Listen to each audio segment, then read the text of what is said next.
Hello दोस्तों। स्वागत है आपका मेरी नई वीडियो में। और मैं आज आपके सामने 5 से 6 क्वेश्चन ऐसे रखूँगा जो रिपीट हो रहे हैं, बार बार रिपीट हो रहे हैं यूपीएससी में। ये लगभग 2022 और 23 के क्वेश्चन पेपर हैं। और इनमें से मैं आपको बताऊंगा कि किस तरह यूपीएससी आपके साथ खेल खेल रहा है, बार बार एक ही क्वेश्चन, एक ही पैटर्न से क्वेश्चन डालकर आपको भ्रमित करने का जो है वो प्रयास कर रहा है। इससे घबराना नहीं है। आप देखिए और पढ़िए इन टॉपिकों को। जिन तरह आप इसको बार बार पढ़ेंगे आप देखेंगे कि अच्छे से कर रहे हैं। देखिए कि 2023 में ये पूछा गया क्वेश्चन है।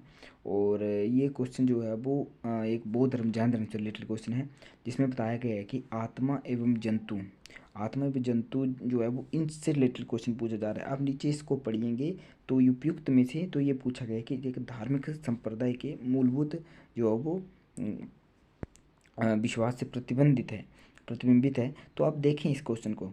ये क्वेश्चन एक धार्मिक संप्रदाय से पूछा गया है और आप नीचे जब इन ऑप्शनों को पढ़ेंगे तो आप देखेंगे कि सभी धार्मिक संप्रदाय हैं। कहीं भी ऐसा नहीं बताया गया कि कौन एक जिससे आप एलिमिनेट कर सकें। तो ऐसा क्वेश्चन कहीं भी नहीं है एलिमिनेट करने वाला ऑप्शन। तो आप देखेंगे कि ये सभी धार्मिक संप्रदाय हैं और इसमें जैन जो वो परंपरा से ये क्वेश्चन जो धार्मिक संप्रदाय है वो जुड़ा हुआ है आत्मा। और ये 2022 में पूछा गया, 21 में पूछा गया और 23-19 में भी लगभग पूछा ही गया है ऐसा क्वेश्चन। तो आप देखिए और पढ़िए इसको बार बार। जिस तरह आप इन टॉपिकों को पढ़ेंगे तो आप देखेंगे कि आप अव्वल हो रहे हैं इन टॉपिकों में और प्रबलदारी अपना रहे हैं अपनी, और आंसर अच्छे से कर रहे हैं, कहीं भी नहीं रुक रहे हैं। देखिए इन क्वेश्चनों को अच्छे से। अगले क्वेश्चन की तरफ बढ़ेंगे जो कि एक पॉलिटिकल राजनीति से रिलेटेड क्वेश्चन है। आप देखेंगे इस क्वेश्चन को तो ये लगभग हर साल इस टॉपिक से क्वेश्चन पूछे जाते हैं। ये टॉपिक है राष्ट्रपति से रिलेटेड।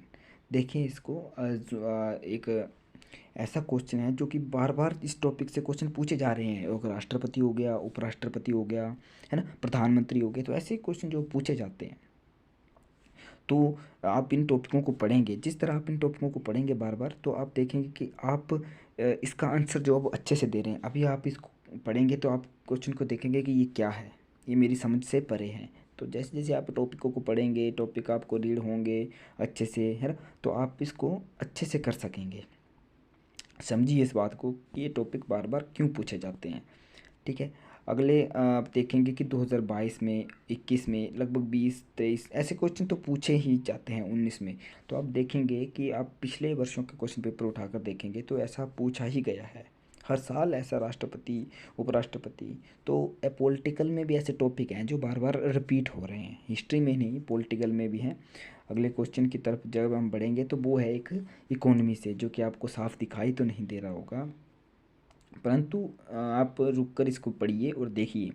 जो कि एक त्वरित त्वरित वित्तीय जो प्रपत्र है उसके बारे में, और जो एक ऐसा त्वरित प्रपत्र सुविधा के बारे में बताया गया है। जो देखिए आप इस क्वेश्चन को। और ये जो है वो रिपीटेड है। रिपीटेड अंतर्राष्ट्रीय मुद्रा कोष एक ऐसा टॉपिक है जो हर साल पूछा जाता है और एक ऐसा टॉपिक है जो मुझे लगता है कि यूपीएससी को पसंद भी है और जिससे बार बार क्वेश्चन पूछे जाते हैं, है ना। 19 में देख लीजिए, 20 में देख लीजिए, 18 में देख लीजिए। जब आप पिछले वर्षों के क्वेश्चन पेपर उठाएंगे तो आपको कहीं ना कहीं अंतर्राष्ट्रीय मुद्रा कोष से रिलेटेड जो है वो प्रश्न मिल ही जाएगा। ये 2022 का क्वेश्चन पेपर है और ये 2023 में भी लगभग अंतर्राष्ट्रीय मुद्रा कोष से कहीं ना कहीं क्वेश्चन पूछा ही गया है।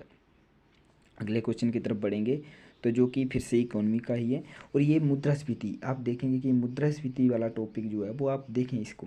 और ये एक मेन टॉपिक बताया गया है यूपीएससी में। मुद्रास्फीति हो गया, मूल्यह्रास कैसे कैसे। तो आप समझिए इस क्वेश्चन को। ये लगभग आप ऐसा नहीं बोल सकते कि आप बुक्स से पढ़कर, ये करंट से रिलेटेड क्वेश्चन पूछे गए हैं, करंट से, है ना कहीं आप देखिए करंट से रिलेटेड करके क्वेश्चन जो है वो यूपीएससी पूछ रहा है। ज़्यादातर इकोनॉमी में जो है वो करंट से रिलेटेड क्वेश्चन जो है वो पूछ रहा है आपसे कि आप करंट को अच्छे से रीड करते हैं कि नहीं करते हैं। ये करंट से रिलेटेड क्वेश्चन है। आप इसको जितना आप न्यूज़पेपर पढ़ेंगे, है ना, हिंदी में तो मेरे को लगता नहीं ऐसा कोई न्यूज़पेपर है, लेकिन आप जब भी इंग्लिश न्यूज़पेपर उठाएंगे तो उसमें आपको द हिंदू के बारे में, जानकारी मिलेगी। द हिंदू एक ऐसा न्यूज़पेपर है जिसमें सब कुछ कवर होता है।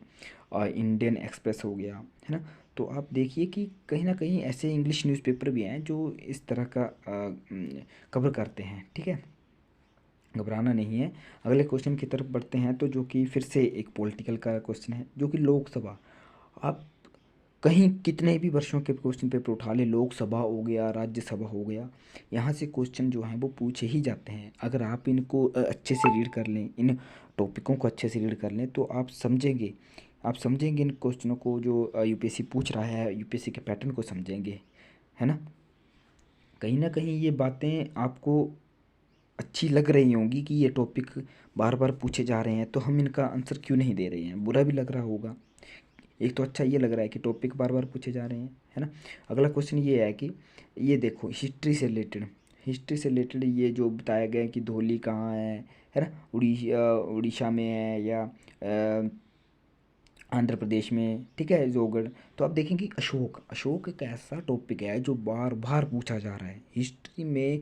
जो प्राचीन इतिहास की बात करें तो ये जो टॉपिक है वो बार बार पूछा जा रहा है और एक इम्पोर्टेंट टॉपिक है। आप समझिए इस टॉपिक को, ठीक है। अशोक वाला जो टॉपिक है वो एक ऐसा टॉपिक है जो बार बार पूछा जाता है, और कहीं ना कहीं ये आपके मनोबल को जो वो कम करने का प्रयास कर रहा है ये वाला प्रश्न।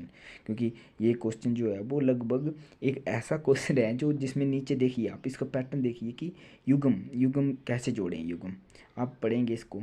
तो धौली उड़ीसा में, ठीक है, ऐसा ये उड़ीसा में ही है। अब नीचे का जो जोगड़ है या वो है, तो वो नहीं है, वो एक तो वो उड़ीसा में है और दूसरा जो वो उत्तराखंड में है, कर्नाटक वाला। तो आप इसे समझिए। आप जब इस टॉपिक को पढ़ेंगे तो आप अच्छे से रीड करके आप देखेंगे कि ये क्वेश्चन जो है वो हम अच्छे से कर रहे हैं, ठीक है। तो आने वाली वीडियो के लिए चैनल को सब्सक्राइब करें। धन्यवाद।